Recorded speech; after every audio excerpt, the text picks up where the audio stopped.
Olá, pessoal! Eu vim aqui essa noite, vocês vão ver a diferença na iluminação, que hoje me sobrou uns passinhos de tempo e eu vim aqui gravar para vocês, conforme eu tinha prometido lá no meu Instagram, sobre o problema que nós tivemos nessa última semana. No último vídeo que eu gravei, eu lembro que foi o problema da Clara Castanho, né? E aí continuamos tendo problema. Hoje eu até dei uma espiada ali numa notícia dizendo que havia um ginecologista havia sido preso no Ceará. Eu vou ver até se eu acho aqui essa notícia, acusado de abuso sexual, né? Nossa, a minha voz tá ok, tá péssima. Vamos lá. Acabei de sair de uma reunião e a gente tenta sobreviver, né? Ginecologista preso no Ceará. Meu Deus do céu, só notícia ruim aqui. Essa semana, para ficar aí gravado nos nossos registros, essa semana, a semana do dia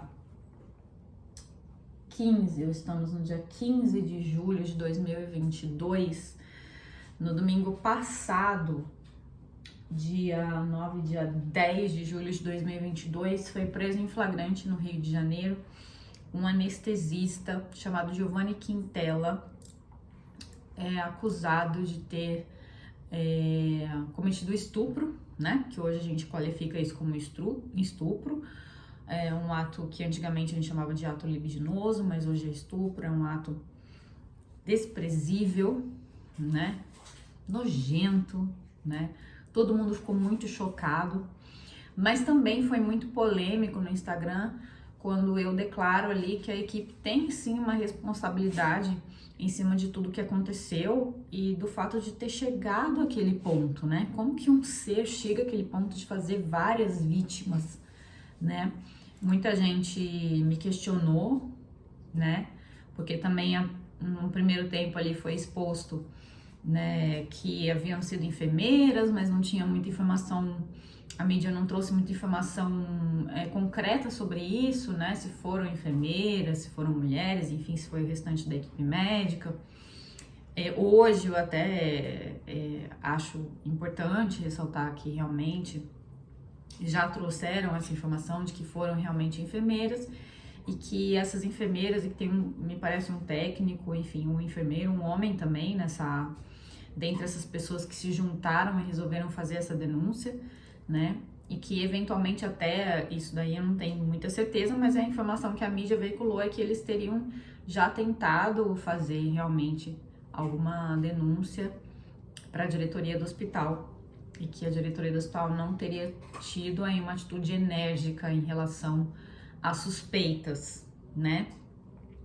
Mas durante essa semana foi muito interessante, principalmente porque muitos ginecologistas, obstetras, pessoal que trabalha realmente com isso, começou a levantar aí na mídia essa indagação, né, sobre a necessidade, se realmente havia necessidade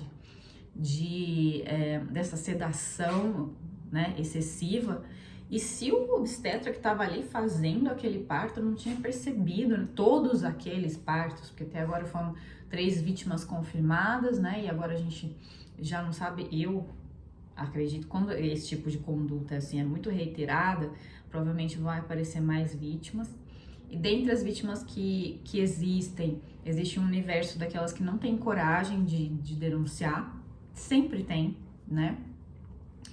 Então, eu num primeiro momento no Instagram questionei essa questão de realmente ter havido a necessidade dele cometer um outro estupro para poderem filmar, para poderem provar, para poderem prender em flagrante, né? Porque esse não é muito um ponto de vista da vítima, não é muito empático com a vítima, né? A vítima pensar, nossa, mas eles já sabiam, eles já desconfiavam, teve que me deixar passar por isso para poder prender o cara. Eu acho que para a vítima é um trauma muito grande, né? E por isso que eu trouxe esse posicionamento no primeiro momento lá no Instagram, e muita gente me questionou.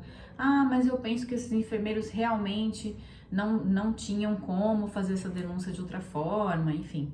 Então eu me redimo, acho que Pelo que a gente conhece ali de mundo de trabalho, mundo corporativo, a gente sabe que sempre tem um que tem mais coragem, que vai lá e fala, não, mas vamos fazer dessa forma aqui, que vai dar certo. Então, de repente, apareceu uma pessoa nova ali na equipe que resolveu dar uma agitada nisso e deu certo, né? Deu certo. Essa equipe aí de apoio, né? Eventualmente fez a denúncia e deu certo. O que eu levantei, questionei, né? É se realmente... Por que eles não fizeram uma denúncia na polícia antes, né? Porque quando você faz uma denúncia na polícia, você não precisa necessariamente se identificar, né? Mas enfim, vamos lá. Tudo isso me faz pensar e continuar pensando sobre a responsabilidade do obstetra, né? Nesses momentos. E aí fica a dúvida sobre se o obstetra pode eventualmente ser responsabilizado aí, né? O que a gente sabe é que numa entidade pública, no hospital público, quem vai responder pela conduta desse anestesista vai ser o Estado.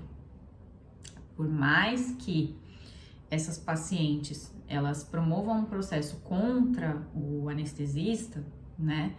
O Estado vai primeiro responder e depois ele vai exercer o direito de regresso contra o anestesista, tá? Essa é a ordem natural das coisas.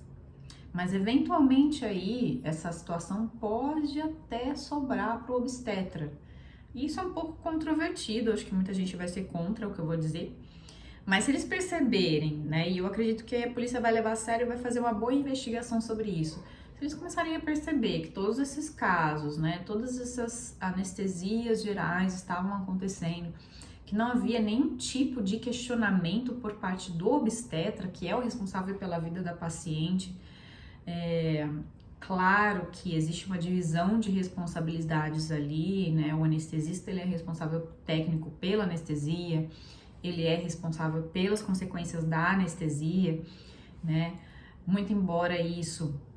Dessa responsabilidade, a gente que trabalha com cirurgia plástica, a gente vê que só há pouco tempo atrás que a jurisprudência vem percebendo que realmente existe uma diferença de responsabilidades ali, mas se ficar eventualmente demonstrado de alguma maneira que esses obstetras, né, reiteradamente ali, ou se é um mesmo profissional, ou eventualmente poucos profissionais,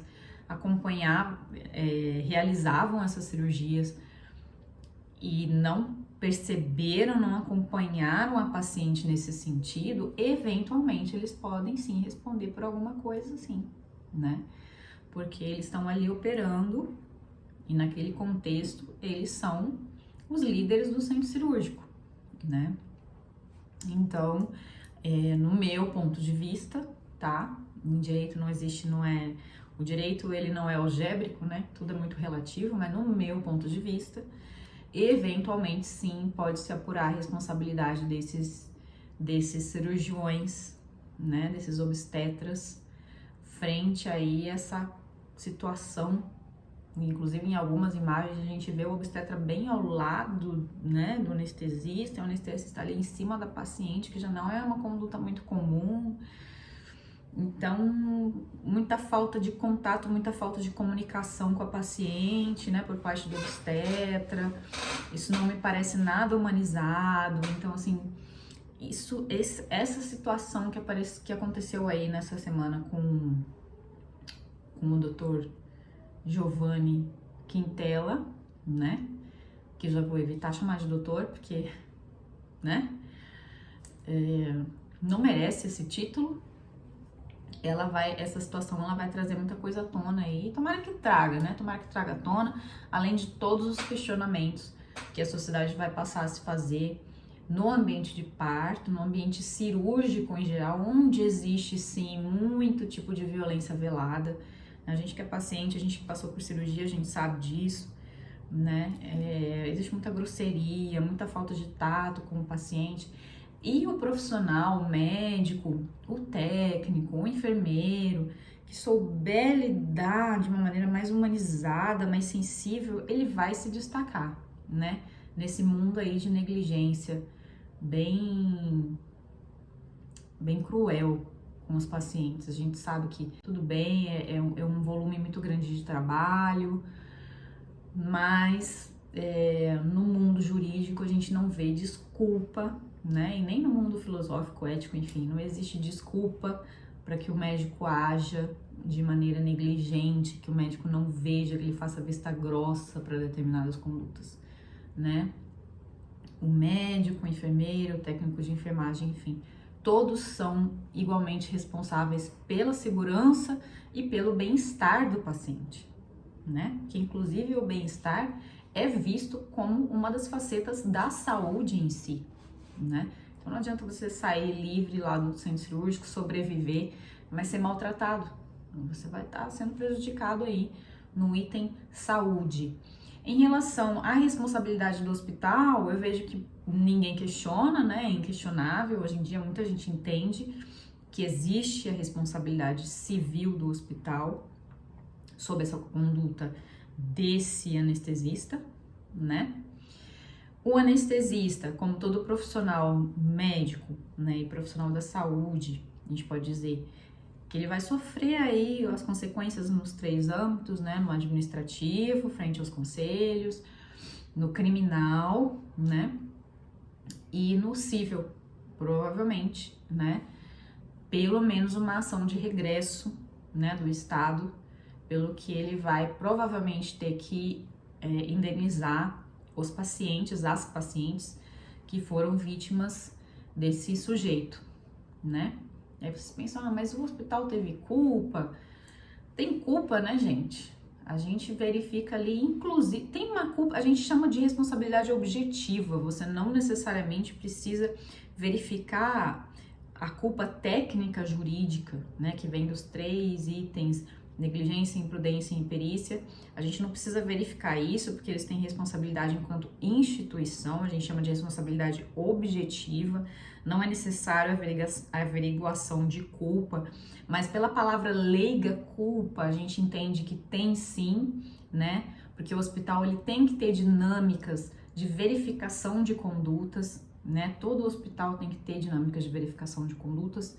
A diretoria do hospital ela é responsável, tanto que foram levar, nesse caso nos parece, foram levar a acusação, né, a dúvida, né, sobre a questão do comportamento estranho e nada fizeram, né, então existe a responsabilidade incontestável do hospital nesse caso, que vai respingar na responsabilidade do Estado, já que era um hospital público, né? E depois o Estado vai cobrar desse médico que ele teve que indenizar essas pacientes, né? Então fica aí mais uma vez um caso, infelizmente, né? Infelizmente eu vou fazer mais um vídeo falando um pouco sobre direito médico com conteúdo informativo, um conteúdo que é útil para o médico, é útil para o paciente, infelizmente baseado mais uma vez, né, num erro, né, numa tragédia na vida dessas mulheres, né, que estavam aí num momento que era para ser feliz. A gente não sabe nem se existia essa necessidade cirúrgica, né, mas enfim, não vamos nem questionar isso. Provavelmente não existia essa necessidade de anestesia, tanto que uma paciente até falou na mídia, né, que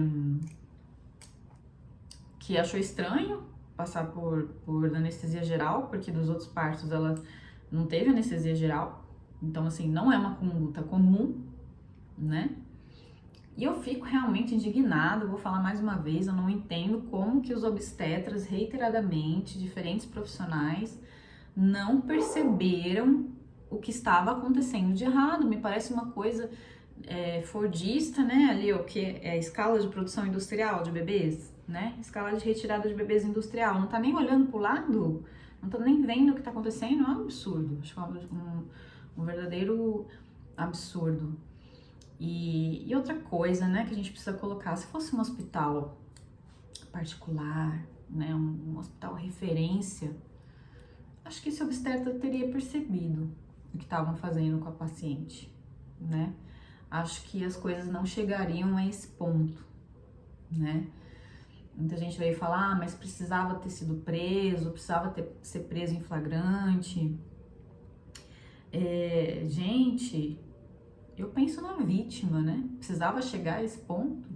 Será que no primeiro indício ali de psicopatia, de movimento calculado, de dar uma anestesia geral sem ter necessidade, será que se alguém não chamasse atenção, ele teria chegado a esse ponto?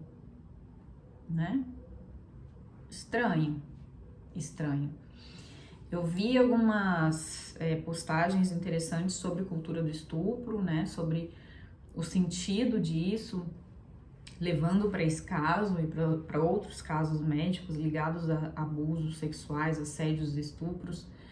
E concordo, né, que isso é fruto da nossa sociedade de cultura do estupro, mas, por outro lado, penso que, dada o peso da responsabilidade ética profissional do médico, especialmente, que é formado, ele tá 6 anos ali ouvindo isso, né?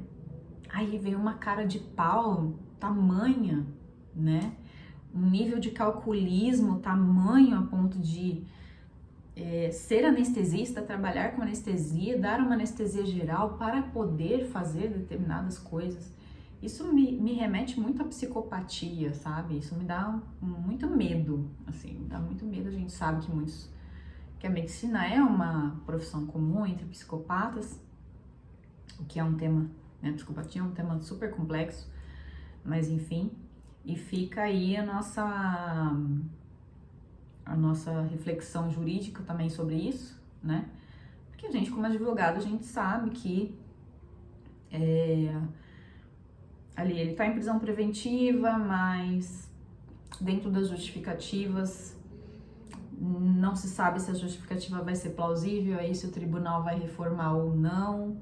O apelo midiático ajuda muito, né? Mas tem residência fixa, tem trabalho, tem meio de se sustentar, vai comparecer ao juízo, é branco, né? Então, essa prisão aí, eventualmente, ela será revista, né? E o que me causa muita tristeza é que o brasileiro, a gente tem uma memória curta mesmo. Então, daqui a pouco ele vai estar solto, pode haver uma comoção e tal, mas o pessoal já esquece, né? Como foi o Dr. Bumbum lá, na época da Lilian Calisto, que é um caso que a gente, infelizmente, acompanha de perto, né? Como foi o Dr. Klaus Brodbeck, que estuprou 11 mulheres, assediou, enfim. Eu nem posso dizer exatamente qual foi o crime, porque tem tantos crimes e tem tantas vítimas, né? E eu não estou lidando com esse processo criminal, então não tenho certeza. Mas que são questões que causam comoção ali no momento da prisão, mas depois essa prisão é revista e ninguém mais fala sobre isso. Com grande tristeza que eu termino esse vídeo. Se vocês tiverem dúvidas, mandem pra gente. Me sigam nas redes sociais. Curtam esse vídeo aqui para me dar uma força, pra gente compartilhar, pra gente falar mais sobre coisas que precisam ser ditas, e aceito as comunicações e todas as sugestões de vocês, deixem aí nos comentários, tá bom? Um beijo, se cuidem, muita saúde, muita responsabilidade, e é isso.